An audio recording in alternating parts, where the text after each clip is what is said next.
A bra can feel like relief at 8 in the morning and a tiny prison by 6 at night.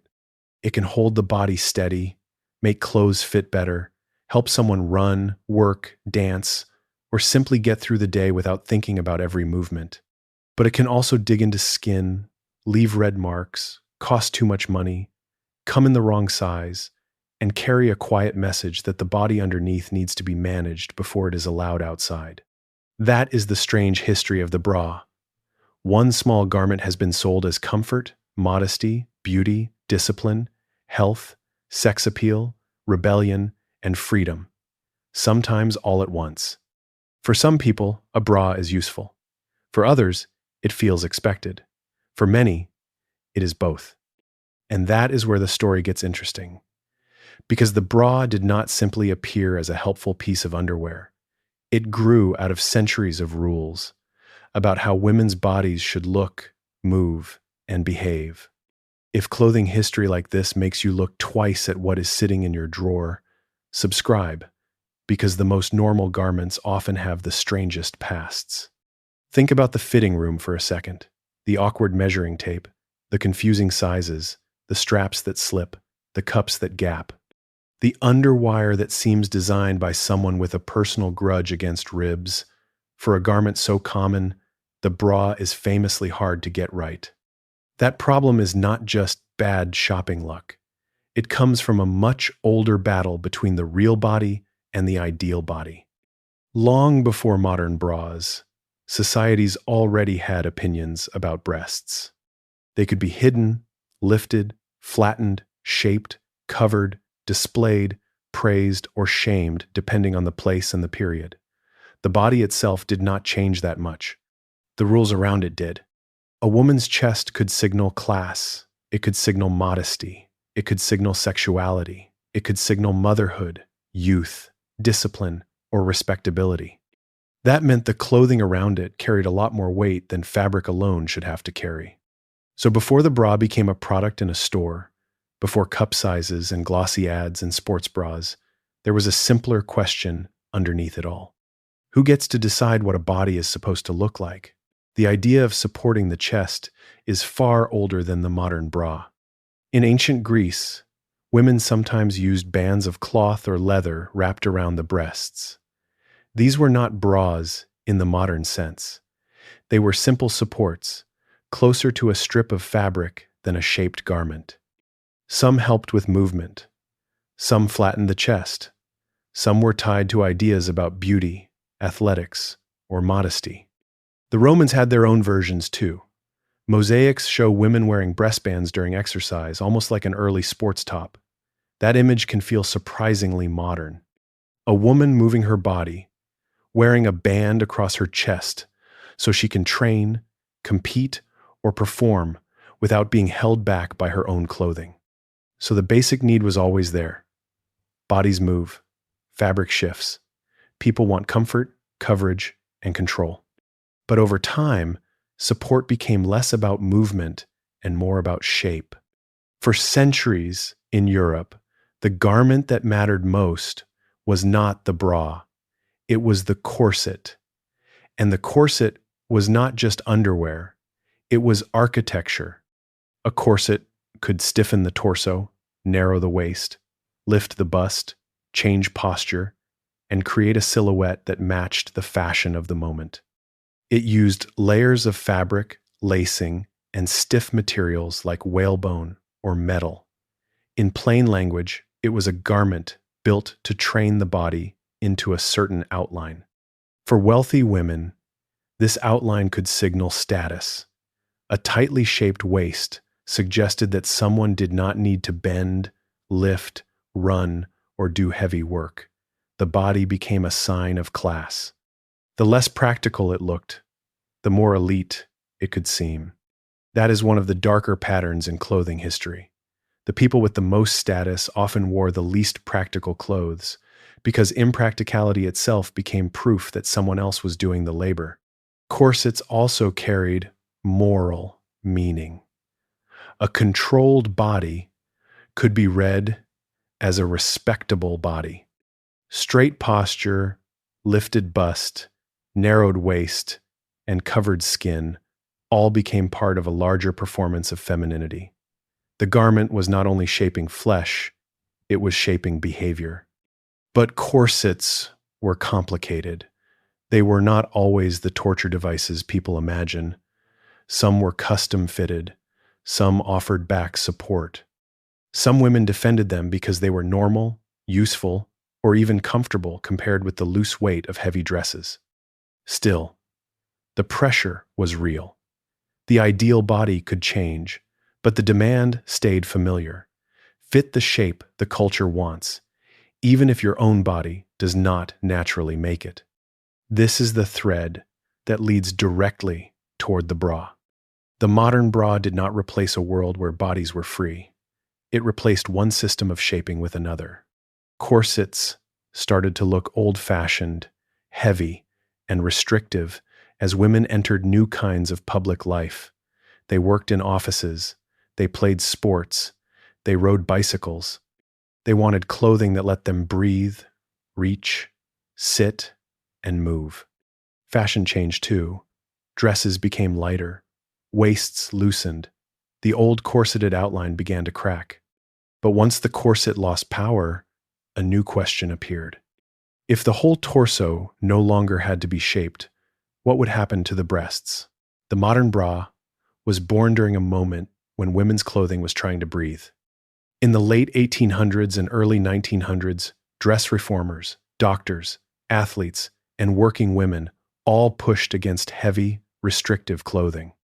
The corset had become a target because it stood for more than tight lacing.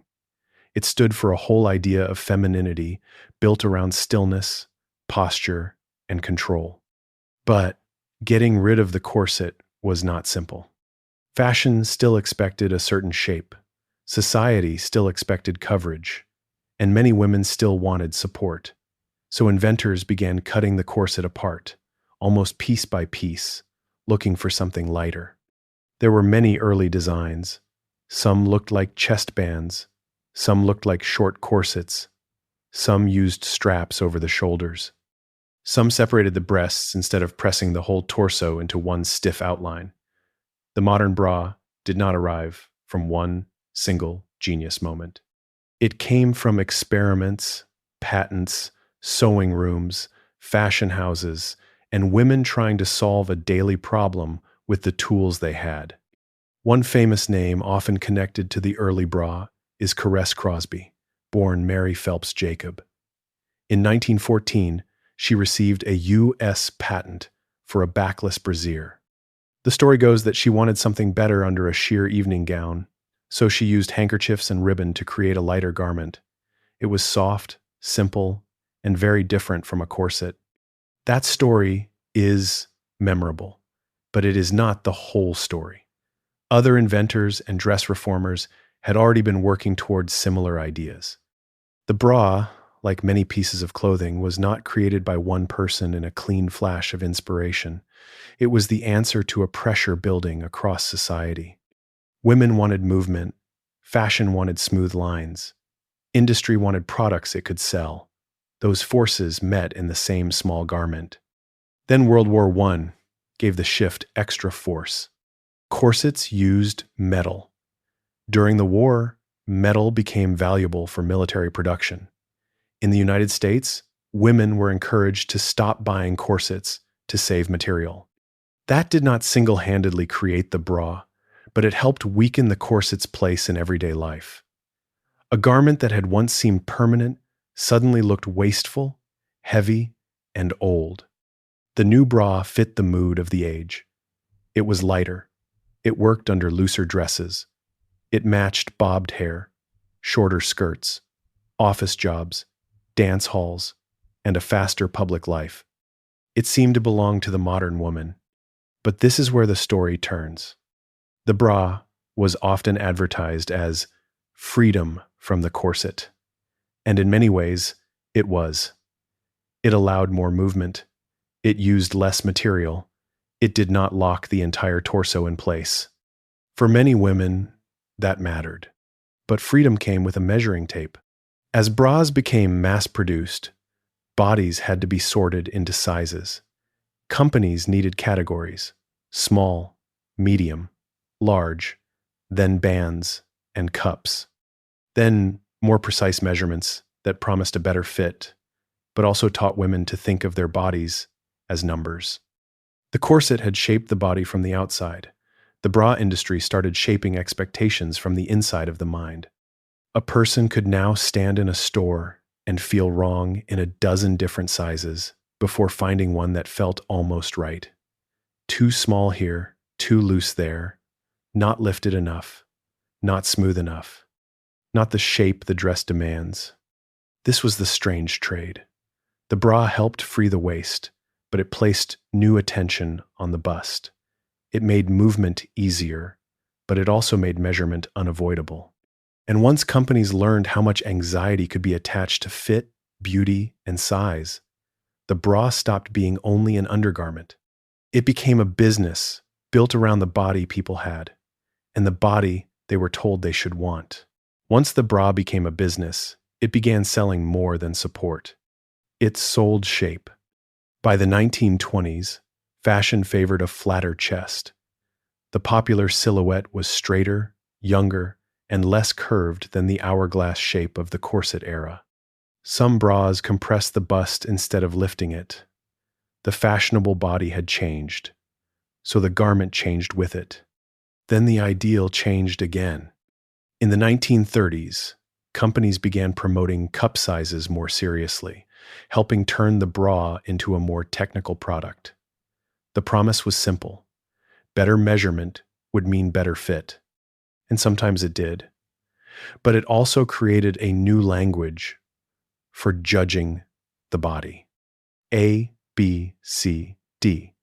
Letters that were supposed to describe fabric and volume slowly became part of how people talked about attractiveness, maturity, femininity, even self-worth. That is a lot of meaning to hang on an alphabet. Then came the mid-20th century, and the bra became even more shaped, more pointed, and more loaded with cultural pressure.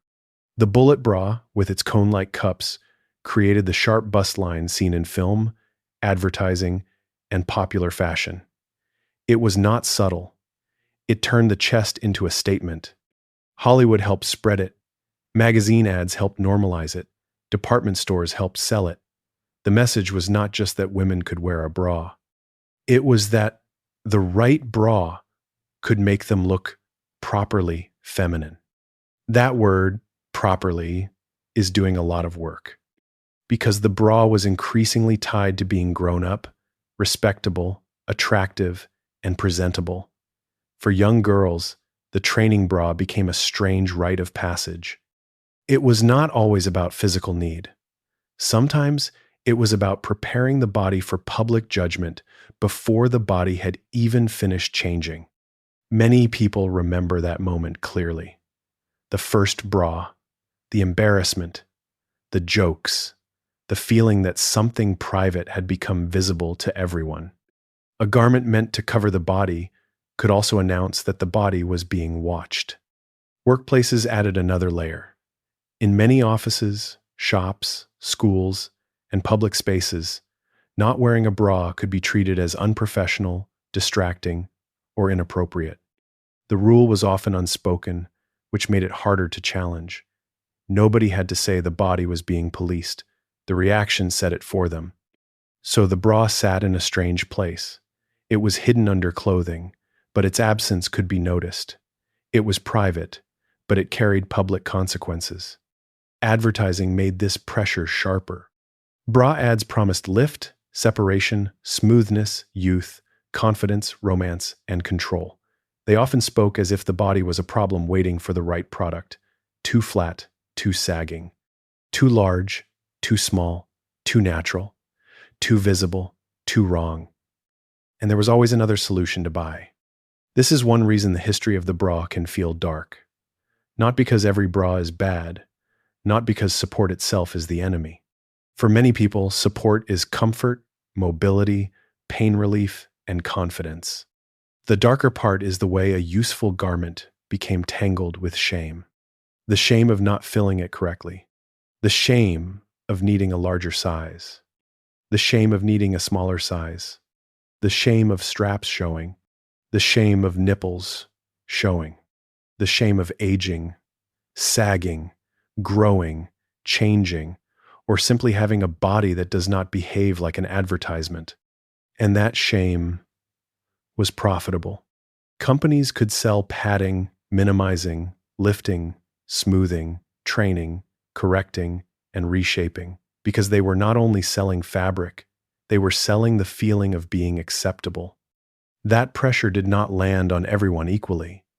Race, class, age, body size, disability, and gender expression all shaped how people experienced bra expectations. Some bodies were treated as more acceptable than others. Some were sexualized earlier. Some were ignored by sizing systems entirely. Some were told to hide. Others were told to display. The bra drawer became a quiet map of all those demands. But pressure creates pushback.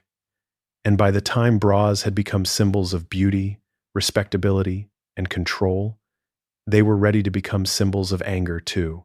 By the late 1960s, the bra had become one of the easiest garments to turn into a symbol.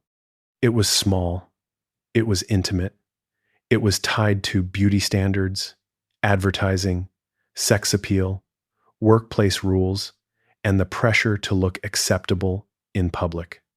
So when women's liberation activists criticized the way society packaged femininity, the bra was right there. This is where one of the most famous myths appears. The phrase bra burning became attached to feminism, but the reality was more complicated. At the 1968 Miss America protest in Atlantic City, activists threw bras, girdles, high heels, makeup, and other items into what they called a freedom trash can. The objects represented beauty rules they wanted to reject. But there was no public bonfire of bras at that protest. The burning image grew through media coverage, jokes, exaggeration, and backlash. It became a way to make feminists look ridiculous, angry, and extreme. That myth mattered because it turned a serious argument into a cartoon. The protest was not really about hating underwear. It was about who profits when women are told their natural bodies are unacceptable. It was about pageants, objectification, racism, consumer pressure, and the narrow version of beauty being sold as normal. The bra became shorthand for all of that. For some women, going braless became a statement. It could mean comfort. It could mean rejection of beauty rules. It could mean control over one's own body.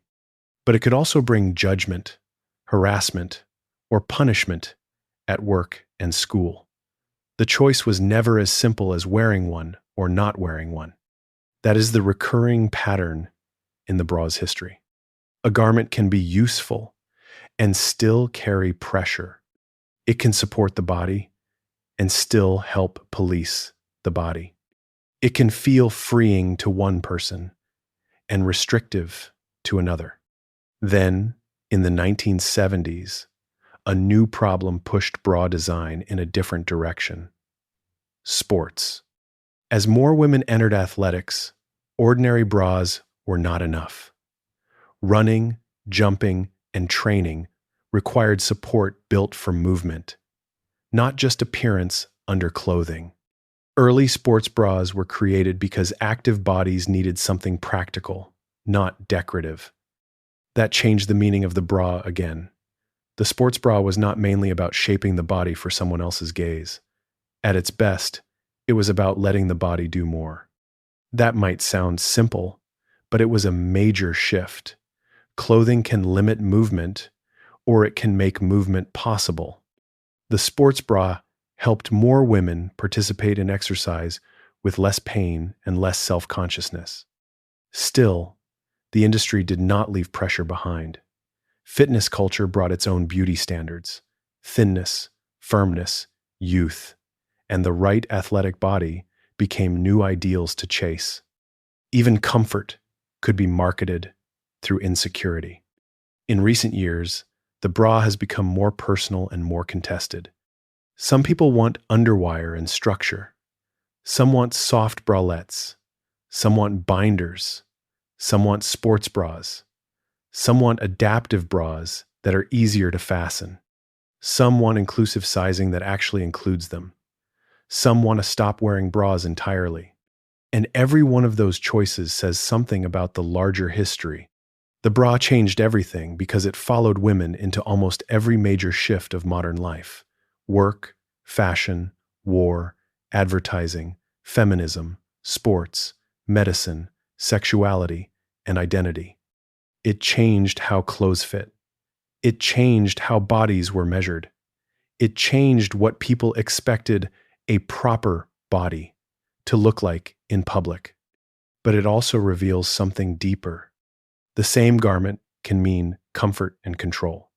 It can be chosen freely, expected silently, sold aggressively, rejected loudly, or forgotten on a chair at the end of the day with enormous relief. So the next time you see a bra in a drawer, a shop window, a laundry basket, or a fitting room, it may look ordinary, but it carries centuries of arguments about bodies, freedom, shame, movement, beauty, and who gets to decide what normal looks like. If you want more clothing histories that make everyday outfits feel a little less ordinary, subscribe and tell me Clothes which fit garment better. should get the Help someone spotlight run, next. work, dance.